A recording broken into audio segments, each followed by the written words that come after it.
Hey everybody, this is Perch, and we're taking a look at Scott Snyder's Batman.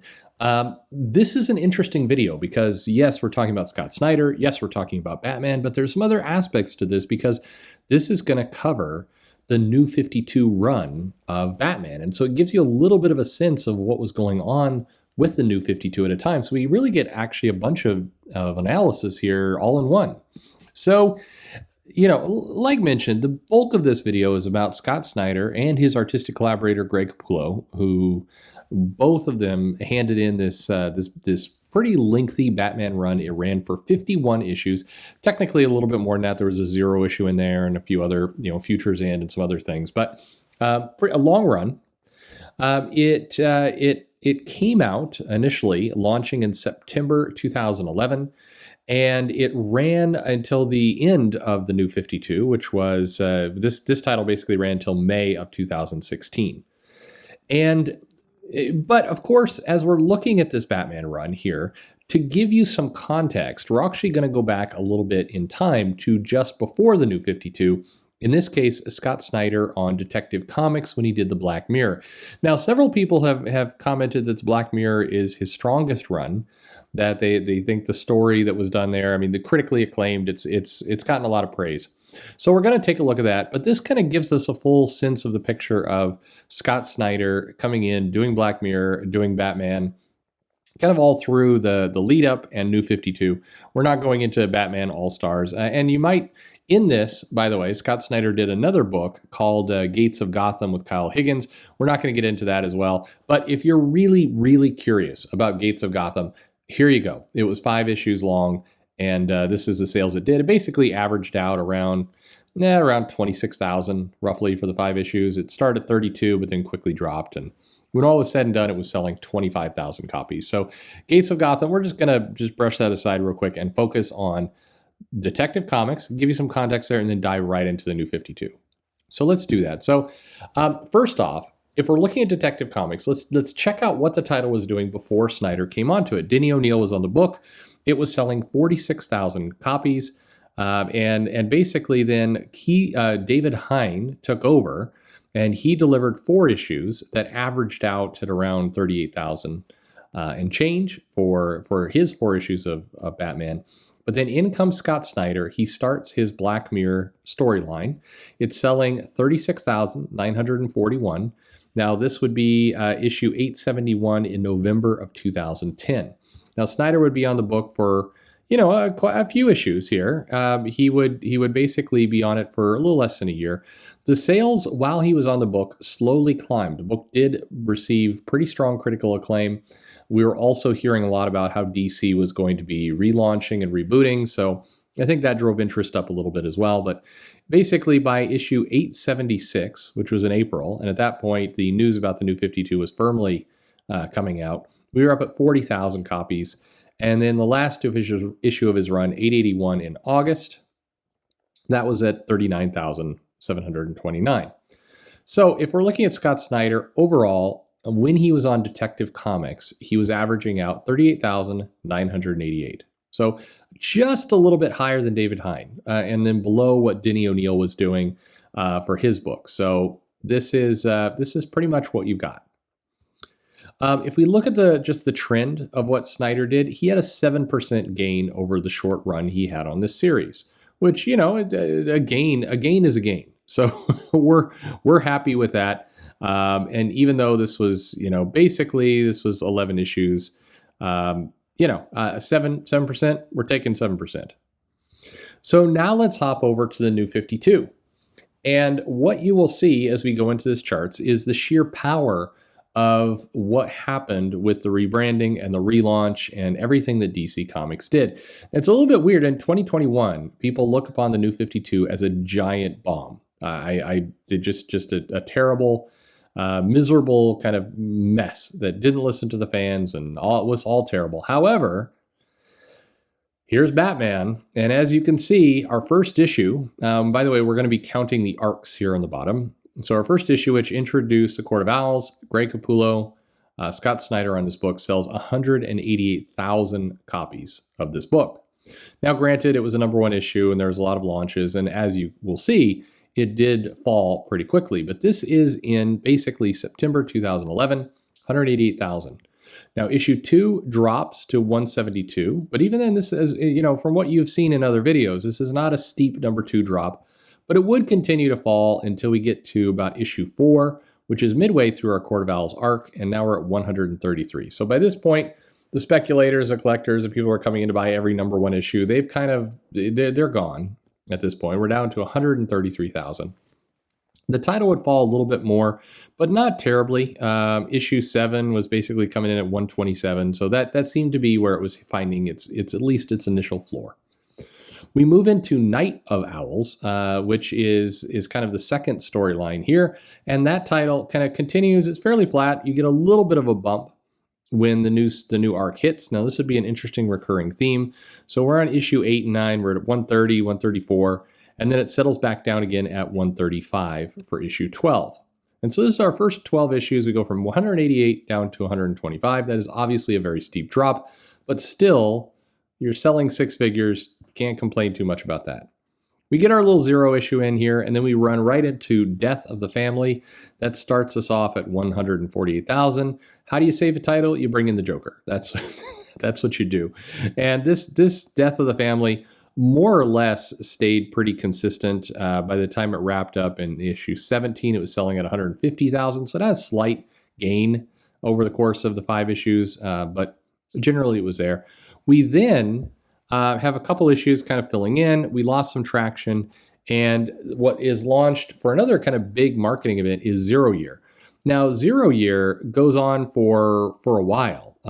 This title goes on for basically 12 issues. And we start off at 142,000. We drop relatively quickly to 125. And then we get to 107,000 by issue 31. And there had to be at least some alarm bells that this would be the drop that would now take Batman off of its high. But the title finishes strong. It boosts back up to 130,000. And then our final issue, issue 33, gets to 117,000. So 0 Year, not one of its most successful arcs. It's a long arc. It was daring. It was taking a step back to kind of see what would happen, and we launch pretty closely into Endgame, and Endgame would be another shorter arc, 6 issues, starts at 118,000. Basically, it ends, which I know I don't have. It ends at 130,000, 131,000. So Endgame grows through the course of its game, its run, which is another case. What do you do when the sales are kind of falling? You bring in the Joker. That's what you do. That's what you do. Endgame ends with a bit of a cliffhanger, and it puts Bruce's kind of status quo in jeopardy. And we get to Super Heavy. This would be the start of the DCU experiment. And in issue 41, we're at 142,000. The Super Heavy was despite being pushed, everything DCU was suffering. Batman suffered along with everything else, but not as badly as other titles, which really collapsed during this period, and would be kind of the end of a lot of the, it would be the end of a lot of how the new 52. I think the DCU was the end of that experiment. By issue 48, we actually hit the low point of the series, which is 100,962. And then we do get a huge boost up for the final issue of Super Heavy, which was issue 50. Now, issue 50, anniversary issue, we were being told that we were wrapping up Snyder and Capullo's run on the series. Bruce Wayne would be coming back into the cowl. So all those things cause it to end at 163,000. A nice big boost. They have that 51st issue that's 102,000. It felt pretty clear the title was heading lower as it would go, if things would have stayed in this trajectory. The last issue, issue 52, was not actually done by Snyder. Tinian was on that, and some other people. So it's there for reference. It's doing about the same, but we won't count it because this is about Snyder's run. So overall, how does this all compare? Well, the Court of Owls, we're going to go through and show the current drops for each. So Court of Owls had a 48% drop. Obviously, a lot of that was because of the speculation over the first couple issues. If you took out the first 3, for example, you'd have a very modest drop of about 9%. Our Night of the Owls had a 4% drop. So overall, you're talking, people like Court of Owls. It's a storyline people reference a lot, but those first couple speculator issues, really kind of put it all through. Over the course of these first 12 issues, we're talking about a 10 to 12% drop. Certainly better than what usually happens in the industry. The death of the family gives us a 2% gain. So that's nice. It's a small gain, but we rise up again. The 0 year storyline overall was a 20% drop over the course of its run, and in-game was a 9% gain. Now, what do we learn from this? Again, the Joker causes sales to go up. just bluntly. The two gains that Snyder would have for his storylines, for the arc specifically over the course of his run, would both happen with Joker shenanigans.